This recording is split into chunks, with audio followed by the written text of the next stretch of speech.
It's time to reboot your credit card with Apple Card. Apple Card is a different kind of credit card. It gives you up to 3% unlimited cash back on everything you buy. It's real cash that never expires or loses value. And you can use it on anything. Grab a morning coffee, pick up a tab, or pay back a friend. Apply now in the Wallet app on iPhone and start using it right away. Apple Card issued by Goldman Sachs Bank USA, Salt Lake City branch. Subject to credit approval. Daily cash is available via Apple Cash Card issued by Green Dot Bank, member FDIC, or as a statement credit. Terms apply. Just between us. If you're looking for a new podcast, might I recommend our podcast? Hi, I'm Gabe Dunn. And I'm Allison Raskin. We have a weekly show called Just Between Us, where we explore every kind of topic out there. From mental health to sexuality to animal behavior to science. We love to interview fascinating people about their various expertise. We also answer listener questions and play a very silly game called Hypotheticals. You're not going to want to miss it. It's unhinged. And if you don't want to trust our word for it because it's our show, you should know that the iHeart Podcast Awards nominated us for Best Ensemble for 2023. That means that we are good at our jobs. Or we have good chemistry. Ooh. So check out Just Between Us every Wednesday.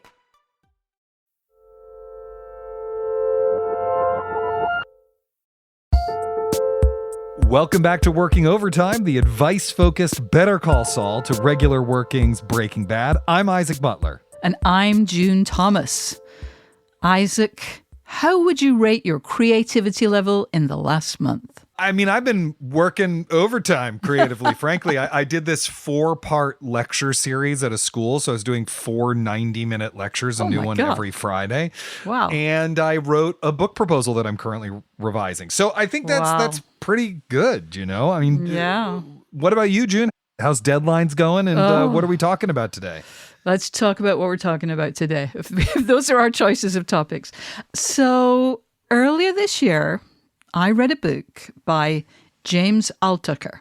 It's called Skip the Line, The 10,000 Experiments Rule and Other Surprising Advice for Reaching Your Goals. This is part of my weird fascination with productivity gurus. And Altucher is so openly odd that I almost found him charming.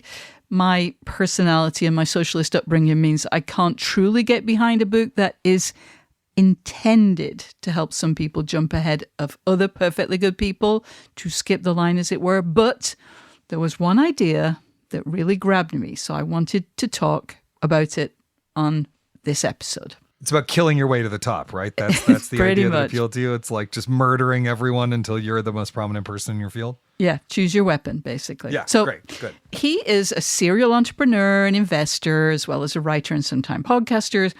And he talks about a practice that he's done for years. Every day, he writes down 10 ideas.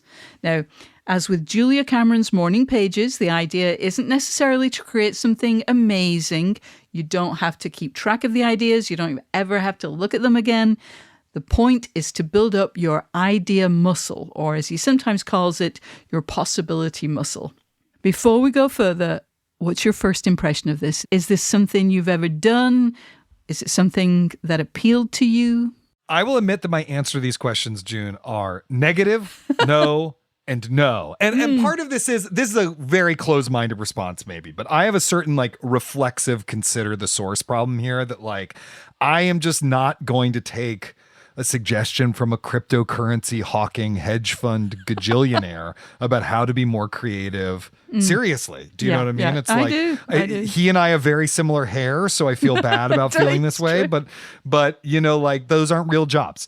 And also I just don't think that that's how ideas actually work. I don't think that's how imagination actually works, and I don't think that's how you become more creative. But I'm trying to yuck fewer yums. You did ask. That's the only reason why I'm doing this. I did. So before I go any further and whip myself into a lather or whatever, I got to ask, what were your first impressions around this idea? Because you love systems and habits and things a lot more than I do. My capacity for taking in this stuff is really astonishingly high, almost despite the source. And I have to say, I really don't disagree with anything you said. But I was still curious about this particular practice. I had heard second or third hand versions of this idea generation practice because, and this is where people are going to think, June, how can I take you seriously? But I watch a lot of stationary videos on YouTube where people are basically desperate for something to put in their journals. So I had seen people set aside a notebook for their 10 daily ideas, and I thought it sounded interesting. And I tried it, but it never really worked for me because I didn't have any structure. And after a few days, it was pretty much always around day 4, my list of ideas would just degenerate into nonsense. Like there was always a lot about communicating with animals and how we should all wear signs around our necks. Like it just got really bonkers. And so other than realizing that I was really obsessed with animal communication, I didn't feel like I was getting anything out of it. So I always stopped. So what changed for you? I think it was that Altucher offered several suggestions for the kinds of topics that a person might generate ideas about. His examples weren't necessarily things I'm interested in. Like he talked about how he would write 10 ideas for things big companies could do to improve their businesses. And then he would send them to the people in charge of those companies. So not something I would do, but somehow the notion of giving myself a topic for my daily list made the process much less dada and absurd and more satisfying. And some of his ideas actually were relatable to me. So some examples were 10 ideas for books, 10 ideas for articles, for TV shows, podcasts, skills you want to learn, 10 ways to save time, And so I used some of his ideas to start with, but eventually I got into the habit of having the last thing I'd do for this daily practice after writing down my 10 ideas be coming up with the topic for the next day's list. And I think that was what helped me do this every day and what made it, sometimes at least, feel genuinely useful. So, Isaac, about a month ago, I suggested to you that we both do this. Mm-hmm. Did you write down 10 ideas every day? Actually, before you answer, let's take a break. Listeners, we'll hear how Isaac did after these messages. It's time to reboot your credit card with Apple Card. Apple Card is a different kind of credit card. It gives you up to 3% unlimited cash back on everything you buy. It's real cash that never expires or loses value. And you can use it on anything. Grab a morning coffee, pick up a tab, or pay back a friend. Apply now in the Wallet app on iPhone and start using it right away. Apple Card issued by Goldman Sachs Bank USA, Salt Lake City branch. Subject to credit approval. Daily Cash is available via Apple Cash Card issued by Green Dot Bank, member FDIC, or as a statement credit. Terms apply. This podcast is brought to you by Progressive Insurance. Most of you listening right now are probably multitasking. Yep, when you're listening, you're probably also driving, cleaning, exercising, or maybe even grocery shopping. But if you're not in some kind of moving vehicle, there's something you can be doing right now. Getting an auto quote from Progressive Insurance. It's easy and you could save money by doing it right now from your phone. Drivers who save by switching to Progressive save nearly $700 on average, and auto customers qualify for an average of 7 discounts. Discounts for having multiple vehicles on your policy, being a homeowner, and more.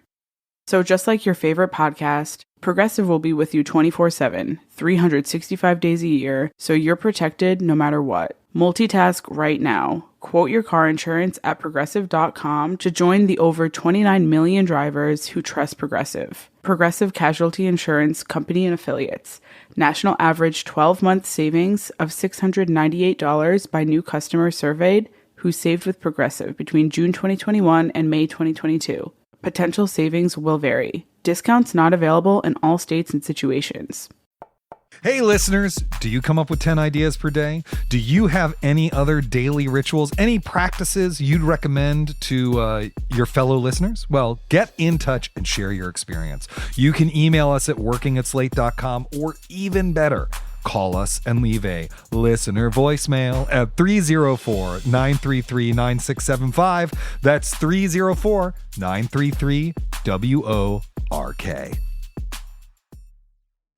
All right, we're back, and I'm dying to know how this experience was for you, Isaac. First, did you do it every day?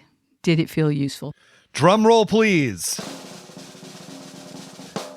June, I tried. I really did. You asked me a month ago, and I'm trying to be an open-minded person. Sure. I went into it with an open heart to give it a go into it with generosity of spirit. And I just got to tell you, June, I suck at habit formation. I just suck at it. I'm so bad at it. So while I did do it sometimes over the last month off and on, I'd do it for a few days and I'd forget for a couple days, then I'd remind myself, and so on and so forth. So it was never a daily habit, really. But I also think one of the reasons why I struggled was because it wasn't working for me, and a month is a long friggin' time, It is. The thing that's good about it is it creates deliberate space for thinking. And that's really wonderful. I genuinely believe that. But I just don't think that this is how ideas spring to life. I think that ideas come, and I mean real ideas, not what should I get at the grocery store or whatever, but like a real meaningful idea comes from having a well-tended subconscious. It's about slowing down and spending time doing things that either require your imagination, reading, making art or whatever, or feed that imagination, going to see art, having meaningful conversations with people who matter to you, or I suppose listening to podcasts, right? Hey. I'm all for mindfulness exercises. I'm all for building your creative muscles. And I think daily pages actually are much better at this because that's an act of deep engagement, you know? But I also don't want to pretend to speak for anyone other than myself. And so I'm curious about your experience. Well, again, I just want to say I agree with you about all those things. The things you just mentioned are essential. I really cannot mount a rousing defense of Altucher's view of anatomy and the existence of the possibility muscle and all of that. But for all that, was overall a positive experience for me. This is certainly not a magic trick that will turn you from a creative zero into an idea-generating hero.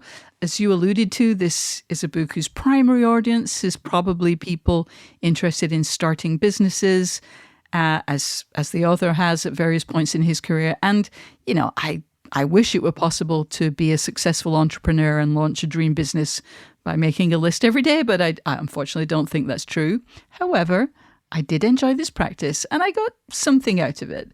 I pretty much always found it to be fun. I would engage my just spitballing muscle at the end of the day, and it kind of made me smile. There was one day where my schedule was really different from usual, and so I skipped doing it, and I really missed having written out my list. I caught up early the next morning, and I'm glad to say I didn't get any idea cramps or possibility Charlie horses. I was able to catch up. And it was just like a pleasant way to spend 5 minutes as part of my end of day routine. I kind of enjoyed it. But was it useful? It was. On the occasions when I come up with a good topic for the next day's list, it actually generated productive thoughts. Even if they were just starting things off, it felt kind of real. Now, I have to say, there's probably something that is quite specific to me and my life. So it's been a little less than a year since I left my day job at Slate, and that was a job where I had to come up with solutions to problems big and small. Like that was a big part of my job. So this kind of simulated the rush I used to get from that part of my work.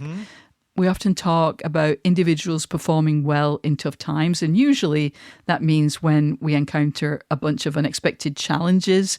Nobody actually enjoys those times, but I must admit that in periods like that, like say around the beginning of the pandemic in 2020, when we had to make huge changes to the way we made podcasts, I did feel productive and useful and creative, And I feel good about the work I'm doing now, making this podcast and writing my book. But there are fewer opportunities to dazzle with my impressive problem-solving skills. And this exercise, I think, stimulated that part of my brain, even if I was only impressing myself.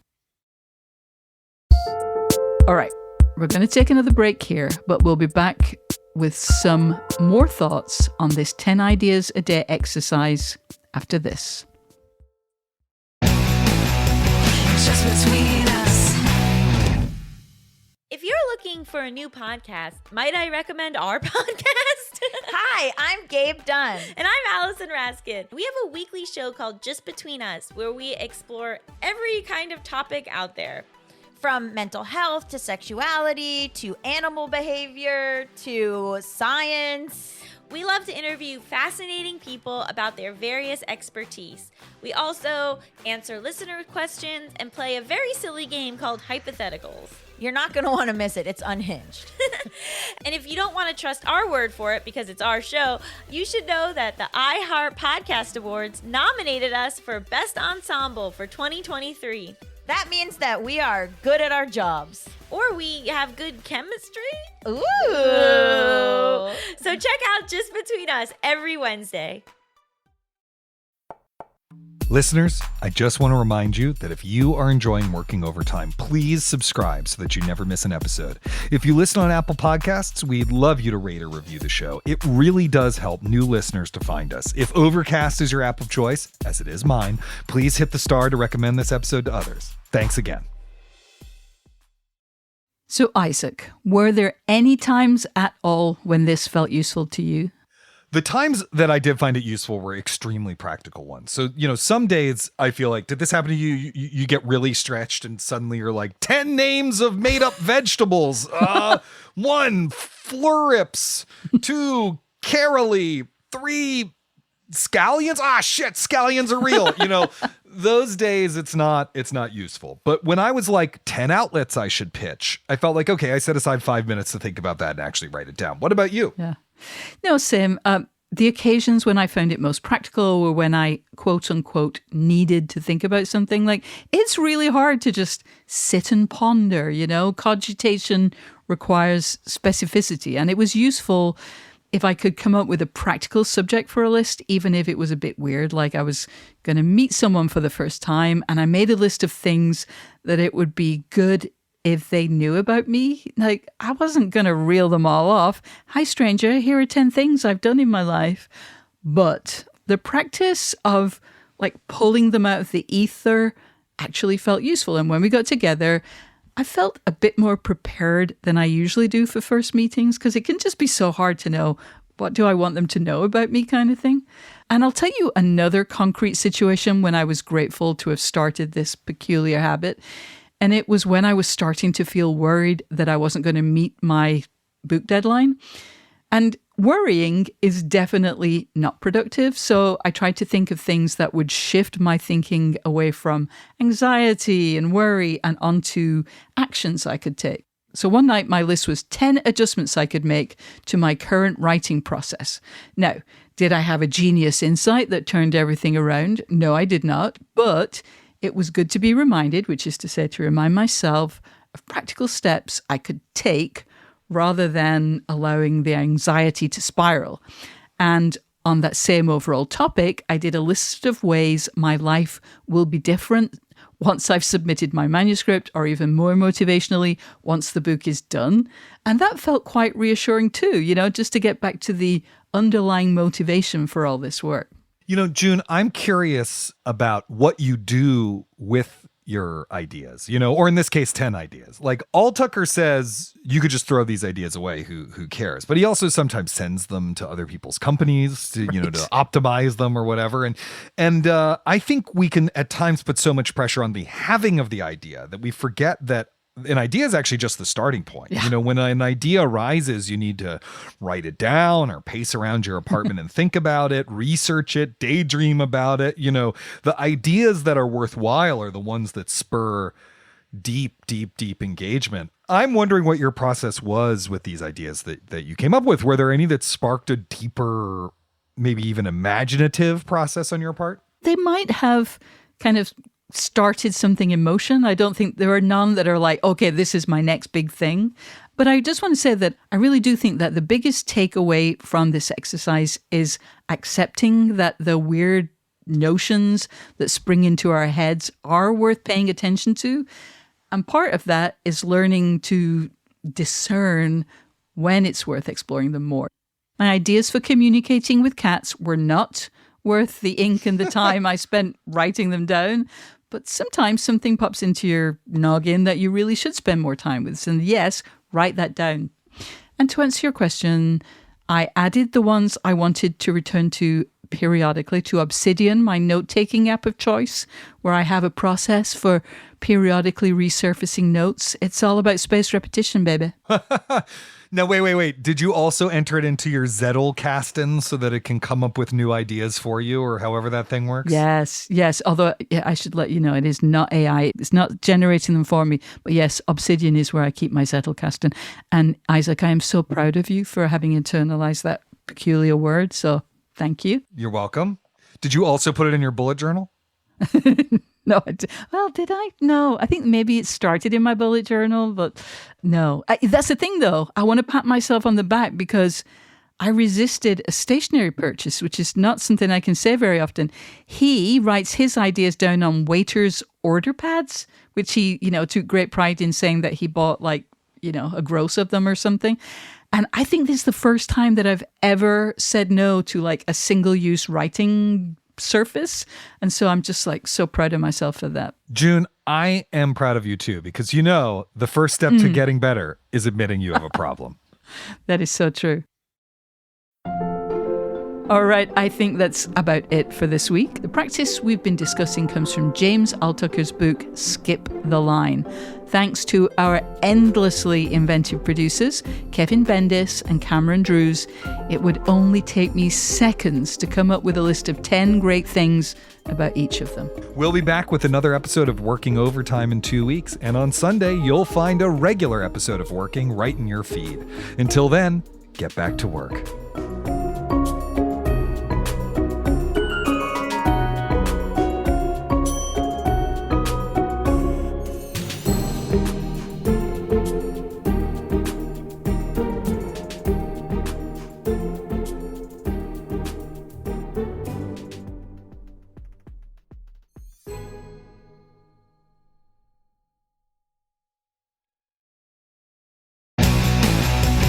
Just between us.